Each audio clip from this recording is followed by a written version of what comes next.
In the city of New Terra, machines ruled the streets.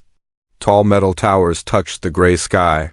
Neon lights blinked on broken walls. Robots worked harder than humans. And humans? Most were just trying to survive. Ava stood in the rain. She was 18. Her coat was old, torn at the sleeves. Her shoes didn't match. But her eyes, they burned with fire. She stood outside a cyber clinic. The glass door was cracked.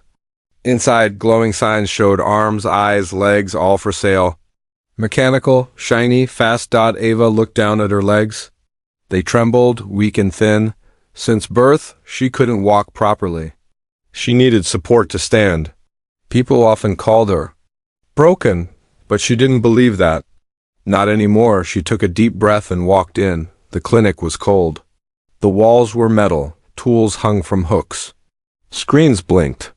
Machines hummed softly. A man stood at the back, fixing a mechanical hand. His name was Elias. He wore dark clothes and metal goggles pushed up to his forehead. His hands were strong, fast, gentle. He looked up. "You lost?"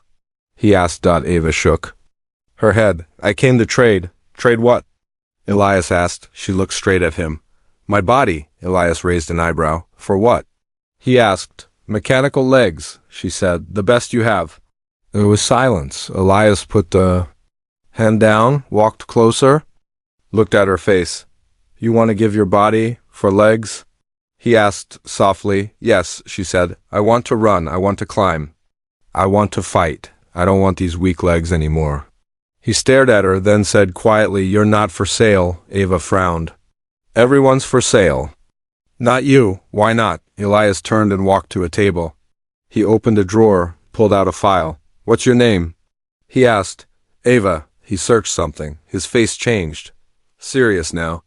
"Concerned? You were born in District 7, right?" he asked. Double quote. "Yes, how do you know that?" "There's something you should see." Elias showed her a paper. It had a logo, a biotech company. A file, her name, her photo. "Baby Ava." She stepped back. "What is this?" "This file says you were part of a gene test. A secret project. Failed," they said. "My legs?" "They made you believe they're broken, but it wasn't natural." "What do you mean?" "You were designed, Ava, not broken, changed on purpose." Her eyes widened. "Why would someone do that? To control you?" "Maybe to hide you. I don't know yet." Tears filled her eyes. "I thought I was just weak." "No," Elias said, walking toward her. "You're strong. You're rare. That's why I can't take your body. That's why I said, you're not for sale." Ava fell silent. Outside, the rain got heavier. The neon lights flickered. She sat down, her mind spinning. If they lied to me, what else don't I know? Elias sat beside her. That's what we'll find out. That night, Ava didn't trade her body. She didn't get metal legs. But she got something else, a reason to stay alive. She walked out of that clinic with weak legs, but a strong heart, and behind her someone was watching. A tiny red light blinked from a flying drone. Far away, a voice whispered in the dark, "Subject 7 has awakened." Asterisk. The wind howled outside as Elias locked the clinic door behind them. Ava sat at the metal table, her hands trembling. Her heart was still racing from what Elias had shown her, a file, her name, a sealed experiment. Everything she thought about herself was now a lie. "How long have you known this?" she asked. Elias didn't answer right away. He'd placed a small chip into the side of a broken tablet. The screen blinked. Lines of data appeared, redacted, damaged, corrupted. But one word was clear. "Subject 7, active. That's you," he said. "Subject 7, Ava looked at the screen, her baby photo. A barcode, a scan of her legs. "But what does it mean?" she whispered. Elias leaned forward. "It means your condition didn't come from nature. Someone designed you this way." "Why?" Ava asked. "To keep you weak. To hide something inside you. Something they feared." Elias turned to a cabinet and pulled out a small scanner. "I need to check your blood." Ava hesitated. "Why?" He looked serious. "Because if I'm right, they didn't just change your body, they put something inside you. A biotech code." She nodded slowly. He pressed the scanner to her arm. A soft beep. The screen lit up. Match found genetic lock. SCTIV Elias blinked. Double quote this. This shouldn't be possible. What?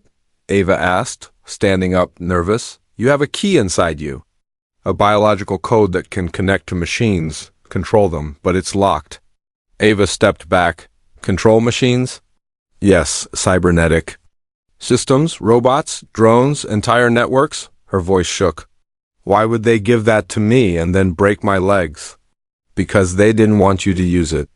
They made you believe you were helpless, so you'd never try. Ava sat down slowly. All this time, I thought I was just broken. Elias looked at her with soft eyes. You're not broken, Ava. You were built. That night, Ava couldn't sleep. She lay on a small cot in Elias's lab, staring at the ceiling. Her mind kept returning to her childhood, the strange nightmares, the pain in her legs, the doctors who always said nothing can be done. Had they all been lying? Had her entire life been a cage? She closed her eyes. She didn't cry. She couldn't, not anymore. Early next morning, Elias woke her with a whisper. Someone broke into the clinic. Ava sat up fast. What? They didn't steal anything? Just this. He showed her a small tag. Red light still blinking, a tracker. They were watching me, she said. Since I left the clinic. They know you're waking up, Elias said. And they're coming. Ava's fists tightened. Let them. Elias shook his head. You're not ready. Then help me. Elias led her to a secret room. Hidden behind a heavy door, it was full of old tech, broken drones, chips, and dusty equipment. This is where I build, he said. Where I fix what others throw away.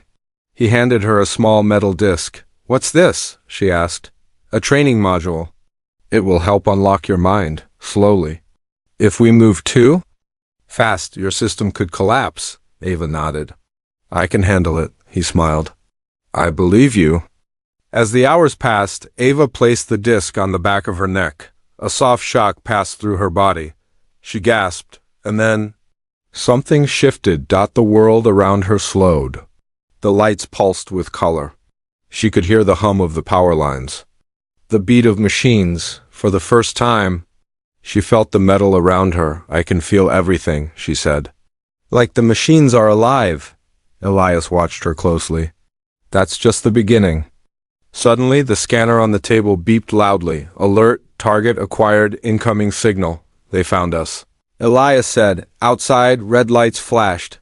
A drone hovered by the window. Ava stood up, calm. She walked to the window, closed her eyes, and raised her hand. The drone stopped. It buzzed once, and then dropped to the ground. Elias stared. You just shut it down. I didn't try, Ava said. It just... Listen to me. Elias stepped back. You're stronger than I thought. No, Ava said, turning to him. I'm done being weak. In the shadows of the city, someone was watching a screen. A man in a dark suit leaned forward. She's learning too fast, he said. A voice replied through the speaker, cold and sharp. Then slow her down, before she remembers everything. The rain hit the rooftop like falling nails, cold, fast, sharp. Ava and Elias ran through the narrow alley behind the clinic. Their breath was heavy. Lights flashed overhead, red, blue, red again. Sirens echoed between the buildings. They found us too fast, Elias said. They're tracking your signal. I shut the drone down, Ava replied. That was just one. There will be more. Behind them, a mechanical voice boomed from a loudspeaker. Subject 7, surrender. You are property of Varex Corporation. Ava's heart pounded harder. Property. That word made her blood boil. They turned a corner and slipped into a hidden tunnel beneath the street. Water dripped from the pipes. The air smelled like rust and oil. Elias sealed the door behind them. Where does this lead? Ava asked. To the lower levels. Old metro tunnels, abandoned, but not empty. They walked fast. The lights on the walls flickered. Somewhere in the dark, something moved. Are we safe? Ava whispered. No, but we're not dead. That's, something. Meanwhile, on the surface, a black van stopped near the clinic. 5 figures in armored suits stepped out. Their eyes glowed with scanner tech. One of them knelt near the fallen drone. She touched it, he said. Left an imprint. Another nodded. She's starting to connect. The leader, a woman with a metal jaw, spoke in a cold voice. Good. Then she's finally worth killing. Back. Underground, Ava and Elias reached an open chamber. Old train tracks split in two directions. Rusted train cars sat frozen in time. This place, Ava said, looking around. It used to move thousands of people a day, Elias said. Then they built the sky rails. This was buried, forgotten. Ava touched a metal beam. Her fingers tingled. The metal seemed to react, humming faintly. You feel it, don't you? Elias asked. Yes, Ava whispered. It's like the machines are speaking. They are, not in words, in energy. You were designed to hear them. Suddenly, Ava froze. She could sense something. Not sound, not sight, but presence. Elias, she said. We're not alone. A red light blinked from the ceiling. Then another. Elias pulled her down just as bullets tore through the air. Gunfire lit the tunnel in flashes.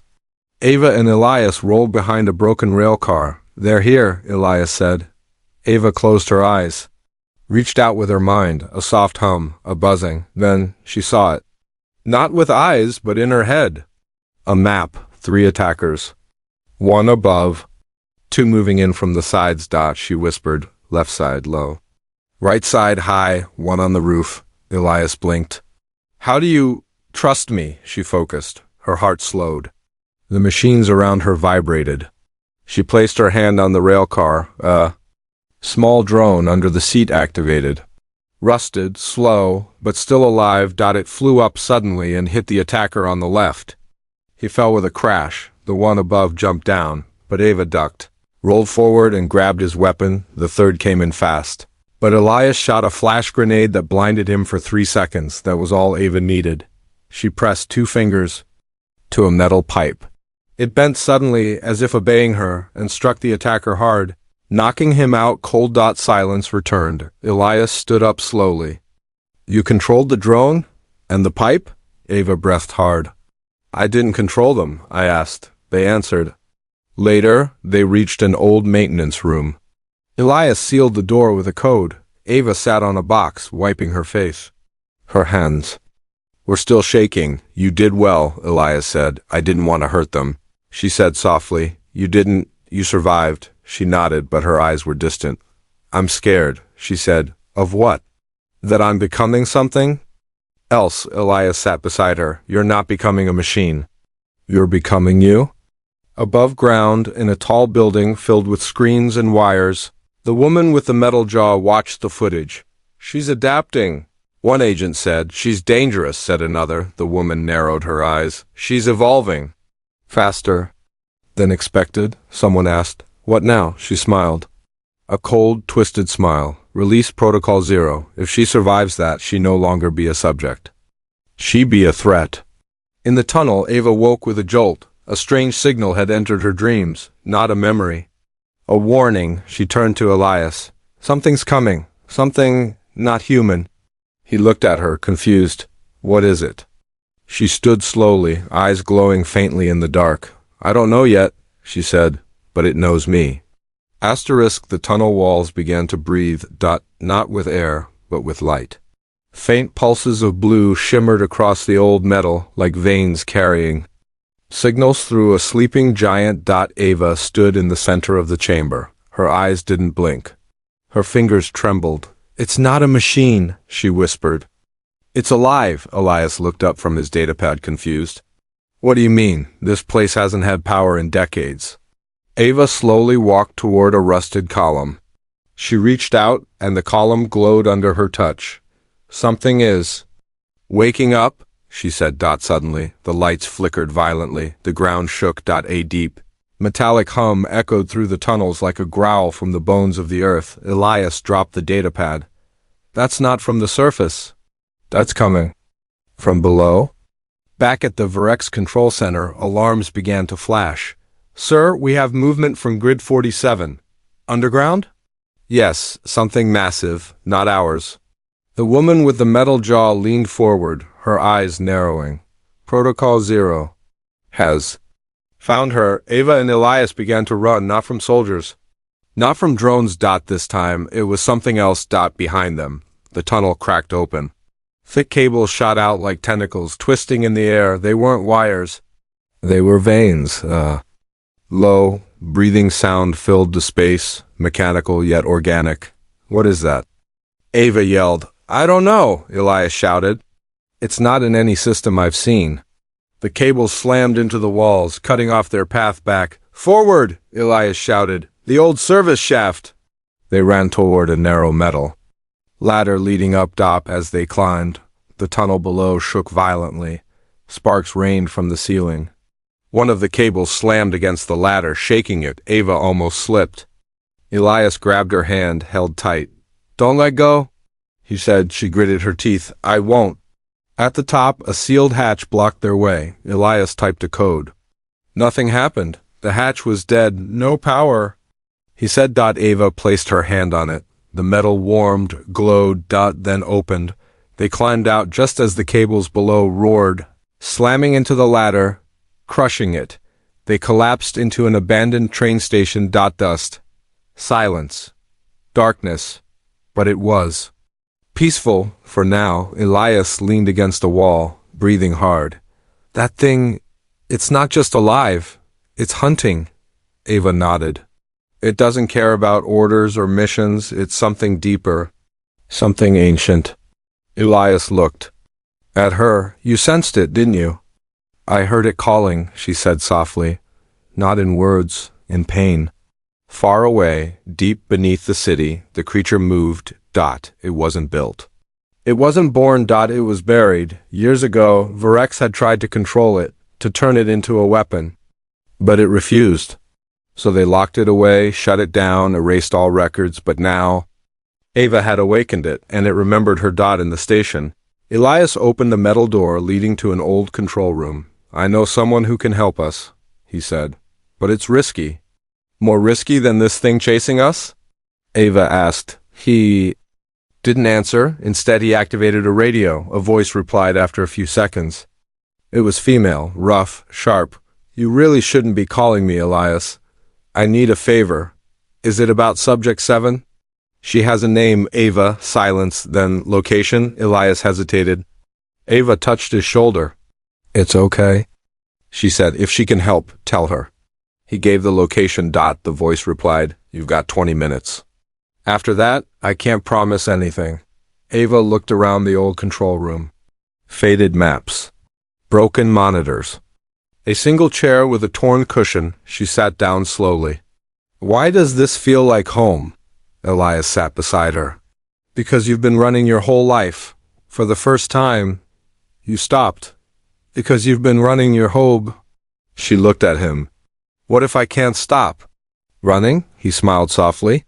Then run toward something, not away from it. Minutes passed. Then footsteps. Not from behind, from above. Elias stood, aiming a small weapon. A woman dropped down from a vent, dressed in dark armor. Her face covered with a visor. She removed it. Her face was scarred, but her eyes were kind. You're... Ava? She asked. Ava nodded. My name is Kale. I used to work for Virex until they tried to bury me too. She tossed Ava a small device. You want answers? This will help, but it comes with a cost. What cost? Ava asked. Kale looked serious. Once you open this, there's no going back? No hiding? No mercy. Ava looked at the device. Small, black cube. It pulsed in her hand like a heartbeat. She held it tight. I'm not hiding anymore. The cube pulsed in Ava's palm, slow, steady, alive. Kale stood in front of her, arms crossed. Her voice was low. Once you activate it, the code inside will unlock the files Virex erased. Memory logs, project data, maybe even the truth. Ava looked at Elias. He gave a small nod. You deserve to know. She closed her eyes, pressed her thumb to the cube. It clicked once. A faint blue spark moved across her skin, up her arm, then vanished into her chest. She gasped. And everything changed. Suddenly, she wasn't in the room anymore. She stood inside a memory, but not one she remembered. The world around her shimmered. Clean white walls, bright lights, cold voices. She saw herself younger, maybe 5 years old. sitting inside a glass room. Wires on her head, metal cuffs on her legs, men in suits watched from behind glass. She's stabilizing, one said. Her link rate is improving, said another. But emotional spikes are unpredictable. Keep her calm. If she panics, the system crashes. Young Ava looked up, eyes glowing. She wasn't crying. She was listening, to the machines. Then the memory changed. Screams, red lights, alarms, chaos, a body on the floor, blood, a young Ava being dragged away. Strapped to a table. She's too unstable, someone yelled. She's not a weapon. She's a reactor. Shut her down. Lock the code. And then silence, darkness, everything went black. Ava opened her eyes, gasped. She was back in the room. Elias rushed to her side. Are you okay? She was shaking. They created me. Not to walk, not to run, but to power their systems. Elias looked at Kale. Kale nodded. She's right. You weren't a test subject. You were the power source for a living machine. A hybrid intelligence. They called it the core, Ava whispered. Protocol Zero. Kale's voice turned grim. Yes, they made it from lost tech. Something not of Earth, something alien, but it couldn't function without a human key. And that key was me. Silence filled the room. Ava stood. Her legs were still weak, but her posture had changed. Stronger now. I felt its voice. In the tunnels, the core is awake. It remembers you, Kale said, and it wants you back. Elias frowned. Why now? Why is it waking up after all these years? Kale stepped closer. Because something outside Virex has changed. There's chatter in deep networks, silent satellites moving, ghost signals bouncing off the moon. Ava asked, Are you saying something's coming? Kale nodded. And the core was built to stop it, but without Ava, it can't activate fully. And if it does? Elias asked. Kale's face darkened. Then it becomes unstoppable. Ava turned to the broken window. She looked at the city beyond. Tall towers, flying drones, neon lights. All my life, I believed I was broken, weak, useless. Elias walked beside her. You're none of those things. She smiled, just barely. I was never broken, I was bound. Kale handed her a small black chip. This will lead you to the core, but you'll need help. From who? Ava asked. Kale opened a panel on the wall. Inside was a dusty monitor. She wiped it clean and typed fast. A screen flickered, then a face appeared. A boy, maybe 19, with glowing cybernetic eyes and wild hair. He smiled. Ava? She blinked. Do I know you? He chuckled. Not yet. But I've been waiting for you. His name was Lux. He was born in the outer zones, areas Virex abandoned long ago. Raised by ex-engineers, hackers, and outcasts, and like Ava, he was different, not created. But connected, his mind could break codes like glass. He could read machines like books. And he'd been tracking the core for years. I knew you'd wake up, he said. And I knew they'd try to kill you before you understood why. Ava leaned closer to the screen. Why me? Lux grinned. Because you're not a machine. You're not human either. You're the link between both. Suddenly the screen glitched. Duck's face froze. Then vanished. Kale stepped back. They found him. Ava's hands curled into fists. Then we move, now. Elias handed her a small bag. Inside, a wrist device, 2 small energy packs, and a sleek black chip. You'll need this to survive the next part. Where does it lead? She asked. Kale answered. To the buried city. The core's heart is deep beneath the ruins of old Terra. That's where they kept it after the war.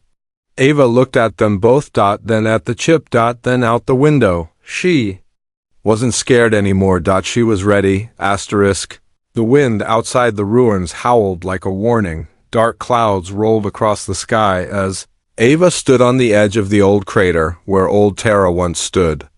What remained now were broken buildings, twisted metal, and echoes of a forgotten war somewhere beneath this dead land. The core was waiting. Elias adjusted his scanner. We're close. Less than 1 kilometer down. Ava looked at the black chip in her hand. It pulsed slowly, like a heartbeat. Her heartbeat. Lux's voice crackled through a small earpiece. The core is awake. It's reading you, Ava. I can feel it trying to reach you. What happens if it connects? She asked. Lux paused. Then it might become you. Kale led them into a deep elevator shaft. The walls were marked with strange symbols, half human, half machine. This is where they built the link chamber, she said. Where your body was once kept in stasis. Ava placed her palm on a cold metal plate. It hissed. Unlocked, the door slid open, revealing a glowing hallway. The lights lit up as she walked. It was like the place remembered her. They reached a giant circular room. Cables ran along the walls like vines. In the center stood a large machine, not just steel and wires, but something else. Something alive. It pulsed slowly. A soft hum filled the room. A voice echoed from the walls. Ava. She froze. Elias looked around. It's speaking? No, she whispered. It's feeling. The core center opened, revealing a small platform, a place for someone to stand. Kale raised her weapon. We destroy it now. Before it links, but Ava stepped forward. No. Kale shouted, You don't understand. It will take your mind. Ava didn't stop. Then I'll take it back. She walked to the platform. The machine didn't fight her. Instead, it waited, welcoming her home. She stepped onto the center. The moment her feet touched the metal, everything changed. The world shattered into light. Inside her mind, she stood in a white void. Then she saw it, the core's true form. Not a machine, not a monster, but a mirror. It looked like her. An echo of herself, made from her DNA. Her thoughts, her fears. You left me, it said. You were hurting me, she replied. I was made from your pain. Ava stepped forward. You were made from what they did to me, but you don't have to be their tool. The mirror image flickered. Then what am I? You're not a weapon, she said. You're a choice. In the real world, Kale and Elias watched in horror. The core was pulsing faster. Machines around the room began to move. Lux's voice screamed through the coms. She's merging! Shut it down now! No, Elias whispered. Trust her. Inside the core, Ava reached out, touched her mirrored self. Light exploded. Memories flooded in. Pain, loneliness, testing, fear, but also strength. Hope. Her mother's face, long forgotten, smiling. Her first steps. Her first fall. Her first moment of wanting to run. She cried, not from pain, but because she remembered who she was. Not Subject 7. Not a tool, not a reactor, but Ava. Just Ava. The core whispered, Then I choose you. The white void faded. Ava opened her eyes. She stood alone on the platform. The core was silent. The cables had stopped moving. Kale stepped forward. What did you do? Ava looked at her. I made peace with myself, Elias asked. Is it over? Ava looked around. No, she said. It's only quiet, for now. Suddenly, alarms blared across the chamber. Lux's voice came through the com. Varek ships incoming. Full strike team. They want the core back or destroyed, Kale cursed. They can't have it. Ava turned to the core. Can you still defend yourself? A deep hum answered. The core lit up. Old defense systems activated. Drones rose from the walls. Shields formed around the chamber. Elias smiled. It listens to her now. Kale readied her gun. Then let's fight. Above ground, Varek's warships descended. Soldiers dropped in, weapons loaded. Inside, Ava stepped forward. She looked at her hands. Then at the glowing room around her. I'm not afraid anymore. Elias stood beside her. Because you finally know the truth? She nodded. I wasn't built to power the machine. I was built to choose what it becomes. Smoke rose from the shattered walls of the underground chamber. Alarms screamed overhead. Sparks rained from broken wires. The air pulsed with static energy. Like the world was holding its breath, Ava stood still in the center of the core. Her eyes glowed faintly now, not from power, but from balance. She wasn't fighting the machine anymore. She had become part of it. Not controlled, not consumed. Merged. Kale ducked behind a fallen pillar, firing at the incoming Varek soldiers. They're coming in fast, she shouted. Elias reloaded his sidearm. We won't hold them for long. From the shadows, Lux's voice echoed through a speaker. I've hijacked their comms. Buying you 2 minutes, that's all I can do. Kale looked to Ava. We need to shut the core down before they take it. But Ava didn't move. She was listening, not with ears, with every cell in her body, inside her mind. The core spoke. No words. Just understanding. Images, emotions, echoes of futures not yet written. One future showed the core in Varek's hands, powering warships, destroying cities. Rewriting DNA. Another future showed the core destroyed, Ava dead, the connection lost. The world left to rot slowly under corporate rule, but one path was different. Third path. It wasn't about machines.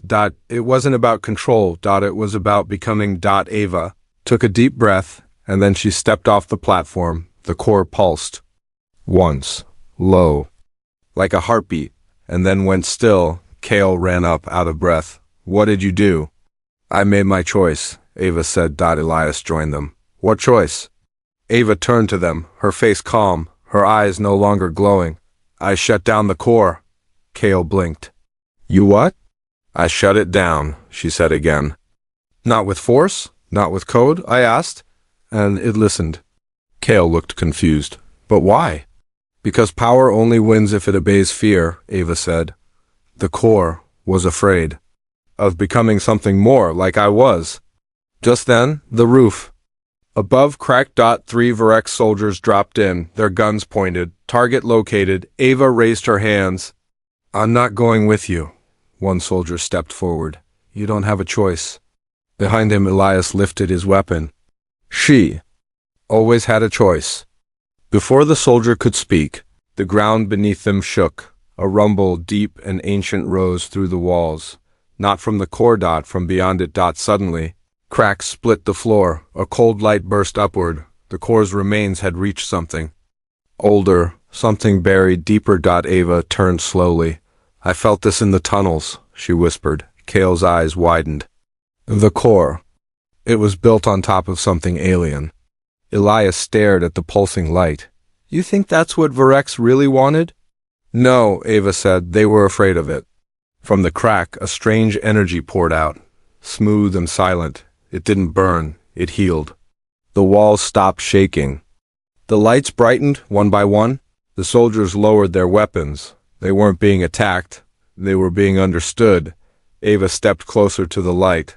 I can feel it, she said. It's not just alive, it's aware. Elias warned. Don't touch it. But she already had. Her hand passed into the light, and in that moment she saw not the past. Not the future, but the truth. They hadn't just changed her to power the core. They'd changed her to connect with this. A buried, ancient intelligence, not a weapon. Not a threat, a seed, a bridge between worlds. Between human and machine. Between Earth and something greater. She pulled her hand back, her eyes full of quiet tears. Now I understand, she whispered. Kale asked. Understand what? That I was never meant to fight them, she said. I was meant to guide us beyond them. Outside, the Varex commander watched the core's signal fade from the screen. Status? He barked. Unknown. The subject has disengaged. And the core? Gone, but something else is rising. Back in the chamber, Ava turned to her friends. I can't go with you, she said. Elias stepped forward. Ava, I'm not leaving Earth, she said. I'm becoming part of it. Kale looked at her, confused and quiet. Ava smiled. Softly. This isn't the end. It's just the next version of me. She walked into the light. The energy wrapped around her like wind. Then she vanished. Silence. Then a green light flickered across the ruins. The air felt warmer. Above. The clouds began to part. Weeks later, the world would change. Machines stopped fighting humans. Systems became peaceful. Drones began planting trees. Satellites moved on their own, forming strange patterns above Earth. People whispered stories of a girl, a hybrid, who gave herself to the planet not to rule it, but to heal it. No one saw her again. But sometimes, when the wind passed through the trees, you could hear a whisper. You're not broken. You were just waiting to grow.